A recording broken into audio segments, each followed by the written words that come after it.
I'm wearing a hat for this vlog. Just loving hats.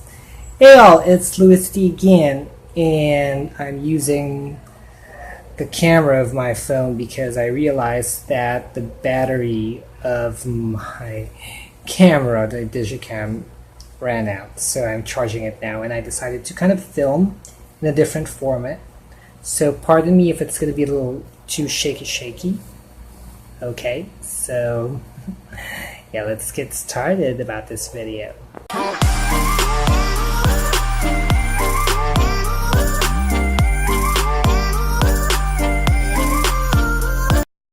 So this video was suggested to me by my friend Megz V. I'll be linking her channel down below. She told me about, why don't I try doing some sort of a ranking of Nicholas Sparks' books. Tell me, girl, if I got it correctly. So yeah, I took her suggestion, and that's what I'm gonna be, doing, because she said if she's gonna be searching for books, this would be one of them. Sorry if my camera's gonna be shaky. I'm using my phone. Okay, for this one, the camera of my phone. So yeah. Anyway, let's get started. Okay, so to be honest with you, in terms of like the arrangement of the books from lowest to highest for this one, I'm actually a little bit torn with some of which I feel like at times I would feel like one is lower, one is higher than the other. But this is basically the list that I came up yesterday about the hierarchy, and I actually have them below. So I'll be using a little bit of my cheat codes for this one. Okay, so the lowest in the list, and this would have to be like an unpopular opinion, because I know a lot of people are loving it and some people are raving it. When I was still in college, when we were talking about Nicholas Sparks, this is like one of the books that almost everyone loved, and that is The Notebook. Okay, I was actually confused whether I'm going to be putting this or the next book in the lowest list, and I decided to put this one in the lowest list just because I was expecting more, and it was really hyped. And then I realized that when I read it, it didn't really strike me. I don't know, I guess it's just me. It didn't really work that much for me, so I'm trying to pan the other shelf there. So yeah, I put it, as the first book to discuss. It would have to be like the one that I was not really happy. Sorry. Anyway, the second would be True Believer. I was confused whether I'm going to be putting this or the other one, because this book I barely remembered anything, and I think I created like a book review video blog about this. Actually, I created book review video blogs of Nicholas Sparks books, which I'll be linking them also down below. Those videos that have like books of Nicholas Sparks as part of the content of the video. Just check it out in the description. Now with True Believer, yeah, I didn't really feel anything. I couldn't relate to it, I guess, because I was reading it in college, so I guess I didn't really feel the whole story. But the sequel of it, which is At First Sight, you will hear it later on, and you would say that I enjoyed, and I'll tell you why at the latter part of this video. So, moving on. Yes, we're moving on. The next would have to be Knights and Rodante. Now, don't have anything against like, aged couples or but to me the story lacked substance. It was too short, and yeah, it was just bland. Even the movie here in the Philippines, when they released it, was quite a flop. I mean, the other movie adaptations like A Walk to Remember, what else? I'm trying to think. Walk to Remember, The Notebook, of course, is a sensation, as well as Message in a Bottle, as well as Dear John. I'm not so sure if it was released. Comment down below if it was. But yeah, this one is like meh. Anyway, the next one in the list is Dear John. Okay.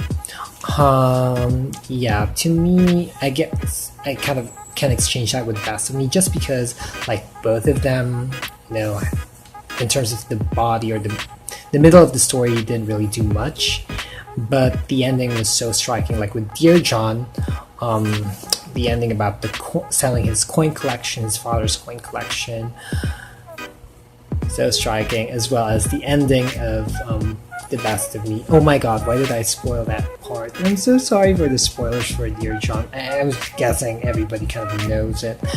But also with Best of Me, the ending feels. It's just like one of the best. It brought out the best in the book. Not really one of the best. Oh my god, why did I say that? It doesn't make sense. Anyway. Okay, the next in the list would have to be The Choice. Now, it wasn't something that was really bad. I loved like the girl power in the story, but I felt like the other books were a lot better or a lot more striking for me. So that's why I'm putting this kind of in the earlier part of the video. So the next would have to be The Lucky One. Now, I enjoy the book actually. I love the premise goes like they're exchanging letters and you know it's from an anonymous sender, but then again like they get to find each other, and I kind of went along with the story, and the ending was really, you know, nice and heartbreaking, shattered heart if you guys would want to call it. But yeah, I guess the other books by Nicholas Sparks that I read, you know, hit me more. Hit me more, hit me more, hit me more. Okay, enough. So, the next in the list would have to be, let's check here, The Wedding. Now, The Wedding is like the sequel of The Notebook, which I enjoyed more. Now, I know that my problem with Knights and Rodante is that because it's too short, this one is relatively shorter compared to the other books written by Nicholas Sparks, especially, you know, those books that are lately, you know, written by him, like The Best of Me, Safe Haven, See Me, Longest Ride, and 2x2. By the way, I haven't read the last 3 books yet, as well as The Rescue. So just to give you guys an idea of what are the other books that I haven't read written by Nicholas Sparks. So The Wedding, to me, it was one of, you know, the books that I enjoyed. I felt like it was much more, you know, educational. It's about like what to do when you're about to get into a wedding and you're getting conflicts with your like loved one. So yeah, I decided to kind of like put it kind of on the top, and I guess there are just some books that are much more striking and much more feels for me. Okay, so the next in my list would have to be The Last Song. Now, this book reminds me a lot of like teenage love life, teenage drama. Make me feel like I'm living a teenage dream. Okay, enough of the singing part. So we all know that this book was, you know, adapted, or, you know, the actors who played, one of them was Miley Cyrus. Okay, and the book was fine. I mean, like I said, it reminds me of the teenage days. I bought this as a reward back when I was in college for, you know, doing well in a test. I do that before when I was in college, rewarding myself for the book. If I have, you know, extra allowance, you know, I would save them up. And yeah, it wasn't like super emotional for me. I mean, it was very consistent. It was consistently fine. The story was decent, and there were a lot, you know, better books. There were books that were more, you know, striking, and you get to find out more about that when you watch this. Anyway, the next book for this one would have to be Message in a Bottle. It's kind of similar to The Lucky One, you know, wherein the premise of the story is that they were exchanging like, you know, letters. This one is through a bottle, okay? And about this story, it's just that like it was executed much fairly.